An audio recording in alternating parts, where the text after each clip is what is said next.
Hello and welcome to another edition of Resource Review, where we put teaching resources through their paces, both here in the studio and in the classroom. Today we're focusing on primary PSHE.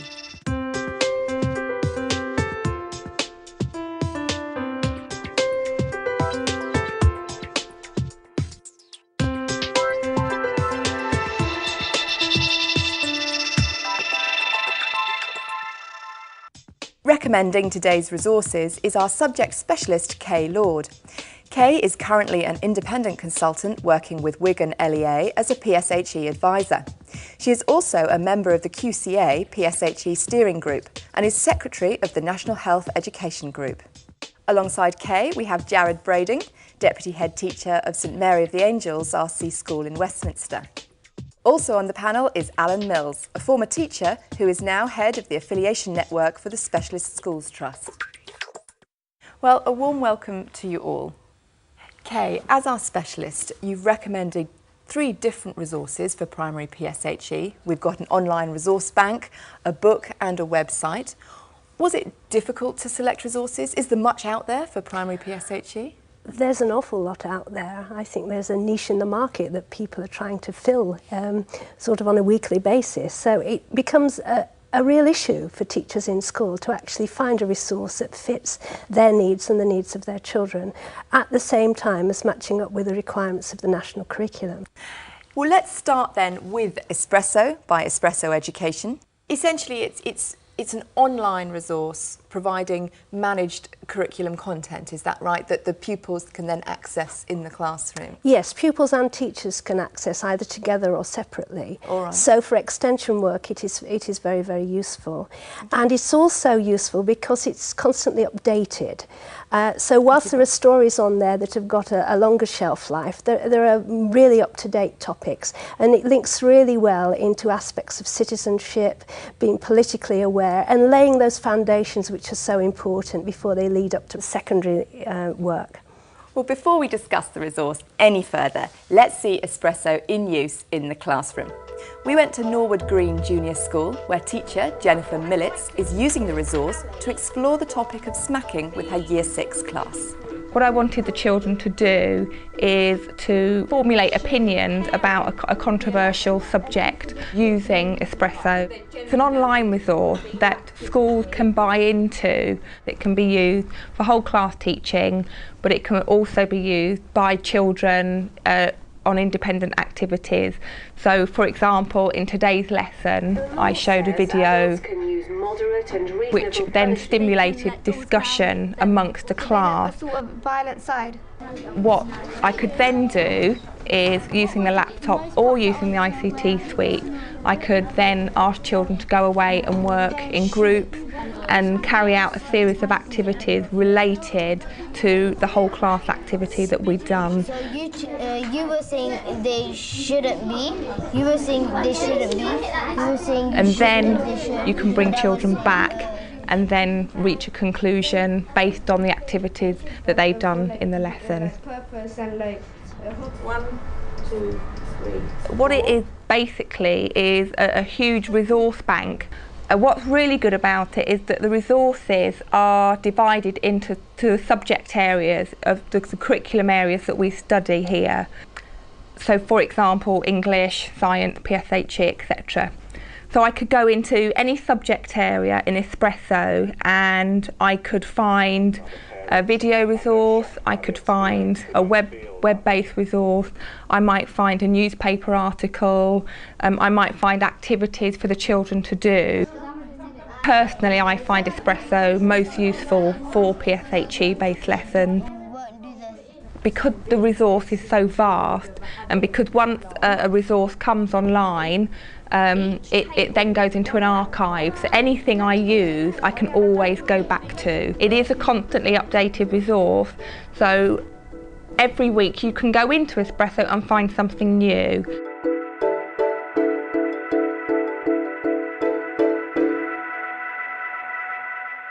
Kay, this seems like a vast resource. Getting to grips with what Espresso has to offer would require quite a lot of investment in teacher time. Is it really worth it?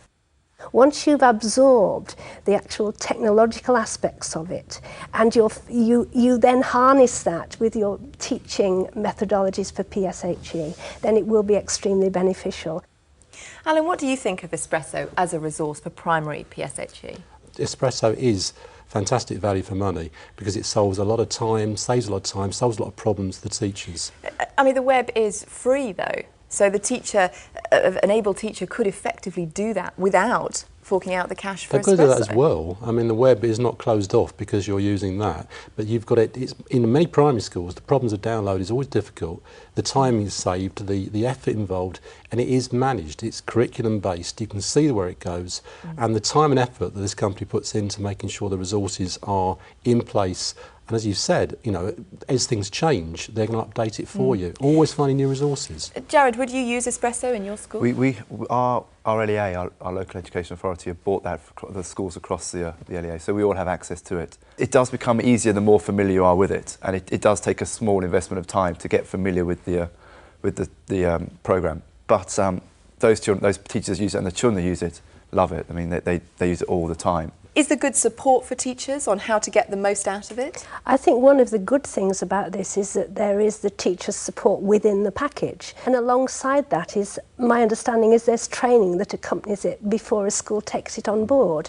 So this business about being able to navigate your way around and to feel confident so that when you get in front of the children, you can use that confidence to help them to learn.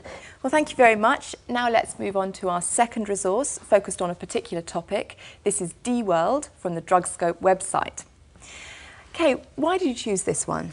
There are many websites out there. What specifically is it about this one? I think the reason I chose this one is DrugScope are a well-known organisation that have been around for some time, and they know very, very detailed about the topic.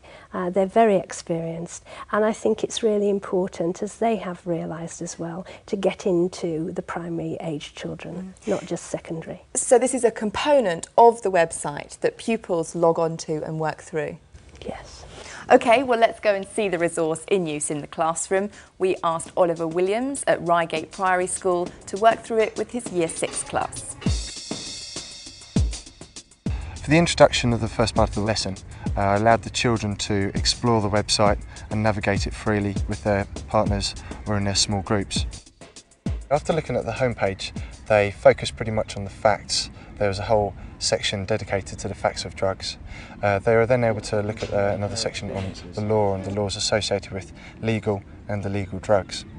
There was also some quite interesting stories that they were able to not only read but listen to actual stories from people who had taken drugs. They were then focusing on the games, which were quite a major part for them being primary children. I thought it was extremely useful for the children of this age. A lot of the information was presented in bullet points. It had small pictures linking with the bullet points. Not only did it have the pictures but the photographs, which also give useful insight to the drugs, not just descriptions of what they do and obviously the effects. The children found it easy to navigate. It was very user-friendly for their particular age group. I thought it was very user-friendly, but I thought it was aimed more at older children. If someone comes to try to give us some drugs, now we know it's not sweet. The one thing I really like, I think, is the fact that it doesn't go into too much detail, especially the effects and side effects that the drugs could have.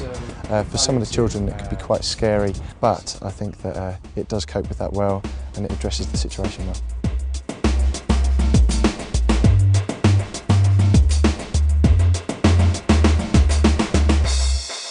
Okay, one point that came up in the film there was that D-World contained games for the pupils to play. Now, I know these are primary children, but is game playing an effective way to teach them about drugs? I don't think it's so much about teaching them, it's about consolidating their learning and making sure that they understand what they've been through in the earlier part of the lesson. It's also a way for teacher to check whether or not the understanding is there. And I think also it helps the children to feel some level of success, that they have mastered something and they know something new now. Okay. Jared, can I ask you, drugs potentially is a difficult topic to teach at primary level. Do you see this kind of resource helping?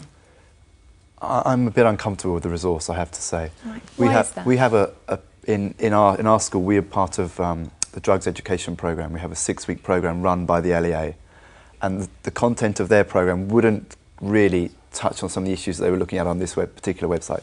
They won't look in depth at the descriptions of the drugs. They certainly wouldn't reinforce that with the game afterwards. Kay, do you think this is introducing drugs too early, potentially? Well, I think if we look at national curriculum, it does actually say "and other drugs" within the national curriculum framework.